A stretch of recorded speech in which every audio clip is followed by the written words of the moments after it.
They've got Diddy on suicide watch. You know why that's important? Because when he commits suicide, they could tell you, well, we warned you. They got to be careful with these words because there's all kinds of algorithms in this thing, and if they pick up on that word, I got to be careful.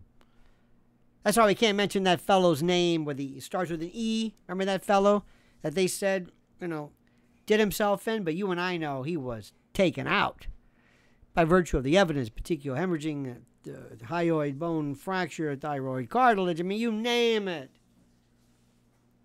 So what they're doing is they're telling you right off the bat, hey, he's like this, and then they say, oh no, he's how do I say this? He's fine. He's gonna fight this. Fight my ass. He'll never see. He'll never look. He's gonna be 55, 50. He'll be 75, 80 years old. Maybe if he gets out. Maybe. And with all kinds of extenuating circumstances, and with federal cases, you do 85%. There's no parole. You're going to do 85%, period. And see, this guy's weak. He's a baby. He's a child.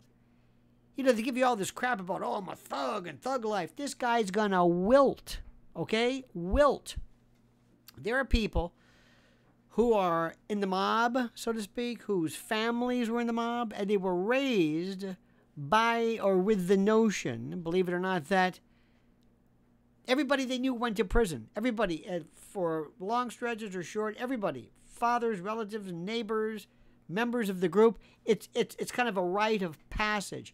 And while these judge rules talk about being tough, whatever, they are absolutely the weakest thing. They're not gangster or gangsta anything. A lot of them are just marginally, literate, but that's a different story.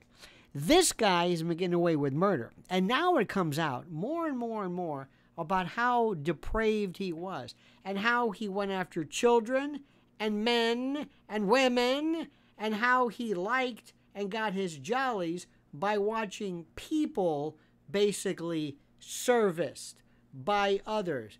Did you hear about this porn star feller who, and all this information that's being unearthed that we're hearing about for the first time? And when you're buying industrial quantities of lubricant and you're recording this, look, I got to tell you something. Thank God for justice, that these people are so stupid that they feel invisible. They feel as though I'm Diddy. I don't have to worry about this. I'm blessed. That's for you to worry about.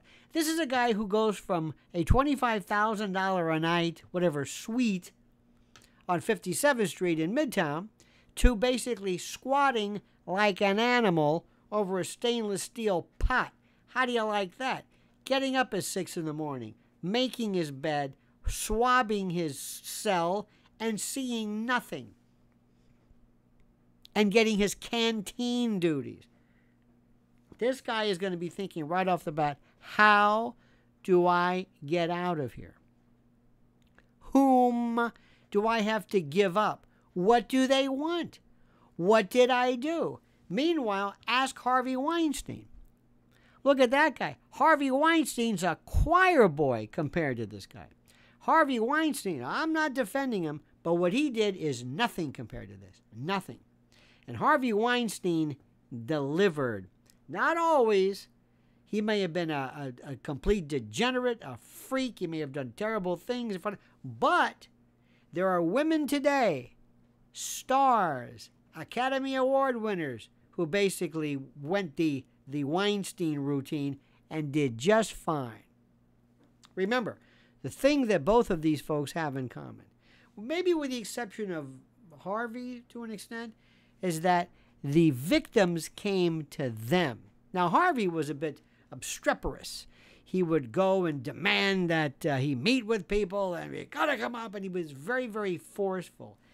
Diddy will basically say that, no, I had them come to me. Nobody forced these women to be a part of these orgiastic routines, and nobody, no.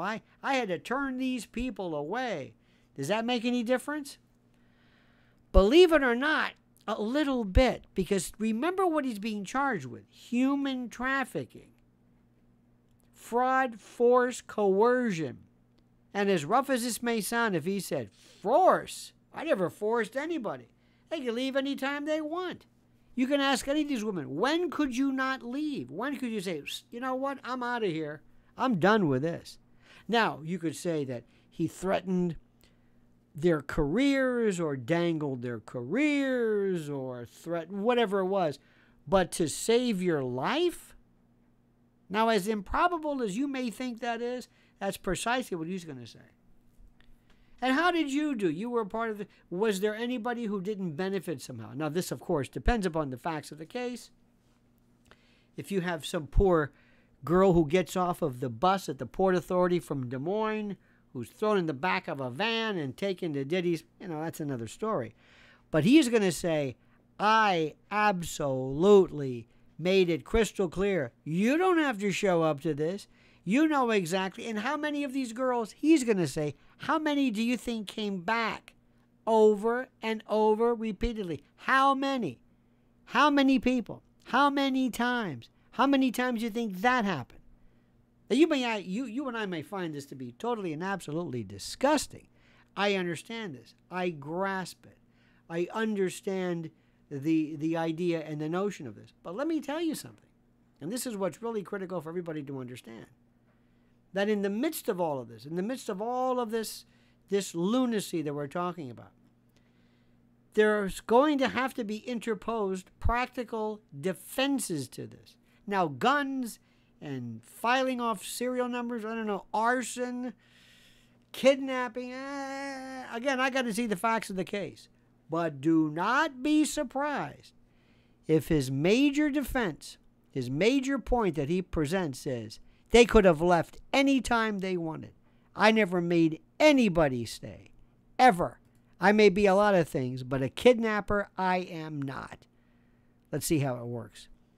And for the best Diddy coverage, stay here. And my sister station, if you were channel, Lionel Legal. All right, dear friends, please make sure you're subscribed, please. And I mean that sincerely. Like the videos. Hit the little bell so you're notified of live streams and new videos, and whatever you do, I beg, beseech, importune, and beg you to comment as you see fit.